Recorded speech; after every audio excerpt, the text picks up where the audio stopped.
Okay, all right, now I got your girl, Farmer Jane, aka Mont Dukes. You know what I mean, in the house. She gonna drop some knowledge on how the garden's been doing. A little update. We're just gonna do a quick update real quickly. I have planted some turnips here and look like they coming up pretty good. As you can see, we got ropes. The cheapest way that you can go ahead and have these peas, these bush beans, they're gonna climb. Yep. So as you can see those, all you gotta do is just get a little string time at the base of each pea, and you'll have a whole summer full of peas. So we got plenty of that going on. Yep. I got some sweet potatoes in this row as well.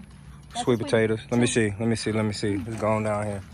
It's gonna. I planted them so it's gonna be 6 feet deep of sweet potatoes. This is sweet potato plant. Those are what they call slips. Yep. And so there you go, right there. So Okay. we got a little aggressive getting ready for the fall. Okay. I cleaned this little side out in here, and these are pumpkin seeds. So as you can see, they're coming up aggressively here. Yep. Pumpkin seeds right there. Yep. And back there we have more peas coming up. So we going around, going around. Walk around. Okay. I got some summer squash. How many of y'all like some squash and onions? Y'all don't know nothing about that, but I got some summer squash right here in the front. You got to use all your real estate. Summer squash. Use all your real estate.